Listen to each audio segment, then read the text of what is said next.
soy Luis Tornas, analista financiero y colaborador académico del IEF, y en este breve vídeo queremos un poco repasar cuáles son los elementos más sustanciales en los mercados a hoy, 14 de octubre de 2020, ya encarando el cuarto trimestre de este año tan complicado y singular al que se ha enfrentado no solo los mercados financieros, sino el sistema sanitario y el conjunto de las economías mundiales. Empecemos un poco identificando las tres grandes fuerzas, diríamos, que hoy configuran o son fuerzas motrices en los mercados financieros. Yo identificaría una muy clara, en la que ya hemos ido hablando en estos vídeos, que es la enorme inyección de liquidez y sin precedentes que están llevando a cabo los bancos centrales, una inyección de liquidez que además hemos ido teniendo con el tiempo. Estas últimas semanas hemos ido teniendo todavía más información y más inputs por parte del instituto emisor, en donde estas inyecciones de liquidez tienen una vocación de permanencia y que además se están dando pistas, visos de cómo los objetivos de inflación se van a relajar y que podríamos seguramente, en parte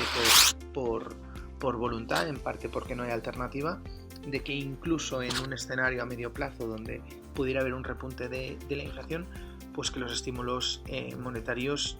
persistieran seguramente, entre otras cosas porque cualquier reversión, por mínima o pequeña que fuera, sin duda pondría en jaque a el grueso de los balances, que muchos de ellos, como se suele decir en cultura popular o en los mercados, pues ya son economía zombie, es decir, una economía no sana, no productiva y básicamente enganchada o dependiente de estas políticas de tipo de interés muy bajo, de represión financiera, y que para el inversor la principal consecuencia, el primer mensaje, es que ahí no cabe otra que extremar la cautela en la gestión del riesgo, porque evidentemente en el largo plazo tener efectivo conlleva un riesgo y el riesgo de inflación en el largo plazo, y inflación me refiero a inflación monetaria y de que te influya en el precio de los activos, no es menor, y eso obliga a tener una cartera bien diversificada y en parte invertida. Los bonos y todo lo que son productos sin riesgo han sido fagocitados por los bancos centrales y están fuera del alcance del inversor, con lo cual hay esa dinámica de search for yield que condicionará la configuración de carteras, configurará las perspectivas de retorno de los inversores, y con la que lo que cabe extremar la cautela en la gestión del riesgo, ¿no? que al final pasa necesariamente por entender los fundamentales de los activos en los que estamos invertidos. Esa es una primera fuerza, que es el tema de los bancos centrales, y luego hay dos fuerzas que pueden condicionar y han condicionado los mercados en estas últimas semanas, y sin duda lo harán en el próximo trimestre, que es, por otro lado, ver hasta qué punto está o no controlada la crisis sanitaria, ver hasta qué punto puede golpear o no una segunda ola. En algunos casos se habla, en el caso de España, que prácticamente no nos habíamos recuperado del todo de la primera. En fin, en cualquier caso esto va a condicionar. Ya hemos visto cómo regiones de España vuelven a aplicar confinamientos o restricciones a la movilidad, o en cualquier caso medidas que afectan de nuevo y golpean contra la economía, una economía que ya está dañada. Aprovecho para decir que justo ayer, a última hora, el Fondo Monetario Internacional revisó sus perspectivas. En general, buenas noticias, porque digamos que con la información que se va teniendo de este tercer trimestre, pues se están mejorando esas perspectivas para lo que es que son malas, para lo que es la caída en conjunto del PIB desde 2020, y la única perspectiva que no se mejora sino que empeora un poco es la caída del PIB para España, que probablemente según todos los analistas, pues la caída del PIB podría estar en España para todo 2020, podría estar entre el menos 12, menos 13, menos 14, menos 15, según cómo evolucione este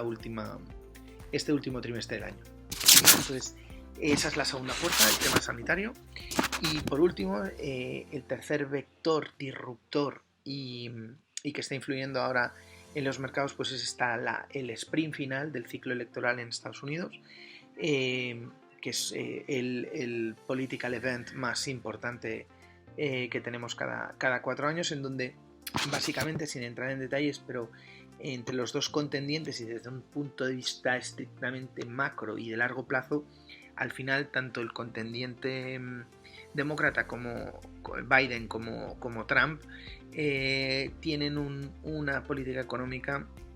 muy poco ortodoxa, muy laxa, ya sea a nivel de gasto como de estímulo monetario,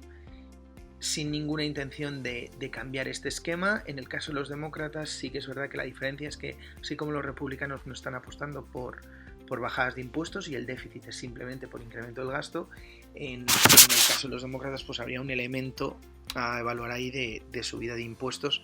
que habría que ver qué efectos podría tener. En cualquier caso, un elemento de añadido de incertidumbre. De momento los polls a los que dispone el mercado dan como claro favorito a Biden, pero también es cierto que hace 4 años estábamos en la misma tesitura. Todos los polls, las encuestas me refiero, daban como favorita en este caso a Hillary Clinton, y luego se impuso Trump, con lo cual hay ese factor X de que realmente todavía hoy nadie puede afirmar con certeza qué candidato se va a imponer en las complicadas elecciones del día. Si bajamos un poco más y repasamos un poco, entre comillas, el termómetro de cómo están los mercados, igual que desde el punto de vista macro decíamos que hace un momento que España pues es el país donde ha golpeado la crisis económica más fuerte. Esto también se refleja en el IBEX, que a día de hoy sigue siendo con un retorno del menos 28% year to date a 2020, sigue siendo el peor índice del mundo, al menos desde de los principales. Por tener puntos de referencia, México está a menos 12, Bovespa está a menos 14. Si nos vamos a Europa, Londres es la que más está sufriendo, el FTSE con un menos 20, pero por ejemplo Frankfurt, el DAX, ya está casi plano, con una rentabilidad en lo que va de año en este 2020 de menos 1,74. El CAC menos 17 y el Eurostoxx en conjunto, donde también cabe destacar que también hay un peso importante de bancos, menos 12,44. ¿Vale? En positivo, el Nikkei ya está plano. A cierre de ayer está a menos 0,1, pero prácticamente plano. El Topix menos 4,5, que es, digamos, el small caps de Japón. Y China, Shanghai, el Shanghai Composite también está en positivo con 9,56, ¿vale? Digamos que la medalla de oro, como hemos comentado en otras ocasiones, se lo lleva el mercado estadounidense. Primero Nasdaq, que ya acumula con el rebote ya acumula una ganancia acumulada en este año del 32, el S&P 870 y el Dow Jones ya lo tenemos plano. Antes, cuando me refería al tema macro, me olvidaba un tema muy importante, que es, bueno, con respecto a esta primera fuerza del estímulo de liquidez. Es verdad que uno de los grandes protagonistas en los mercados en el último trimestre está siendo el dólar, que ya está a 1,17. De momento no ha ido más allá del 1,20, pero bueno, que está con una depreciación relativamente importante con respecto al euro. El petróleo a 42,45 dólares y el oro, la onza, sigue estando a 1.891 a precio de cierre de ayer, ¿no? Entonces, con respecto a los mercados de bonos, y muy relacionado con lo que hemos comentado en la primera parte, digamos, más macro, si repasamos digamos que los spreads de riesgo con respecto a la deuda periférica se han seguido estrechando de manera pero muy muy sustancial. Hoy el bono español, que recordemos con toda la problemática que hay con la economía española, se está pagando al 0,14, mientras que el Bund alemán sigue en terreno negativo, por supuesto, y ya llega al menos 0,55 de rentabilidad. En fin, ya digo que ahora en los mercados hay un elemento que ya sabemos, que es que la certeza de que el impulso monetario va a seguir al menos con nosotros en el medio largo plazo. La Fed ya es precipitado, ha hablado de 2-3 años. El Banco Central Europeo, Lagarde, en su última rueda de prensa mencionó que se plantea, digamos, de forma vaga, como hablan los banqueros centrales, pero vino a decir que el objetivo del 2% de inflación, pues que quizás era bajo y que se tenía que el Banco Central igual dejaría que la inflación subiera un poco por encima del 2, combinado con ver cómo somos capaces de, poco a poco, hemos visto que lo que sí que ha pasado a nivel sanitario es que la mortalidad del virus ha bajado muchísimo, en parte porque los médicos ya saben más, ya sabemos más sobre este virus y estamos ya más preparados para atender a los pacientes de COVID y se ha avanzado en los tests y todo esto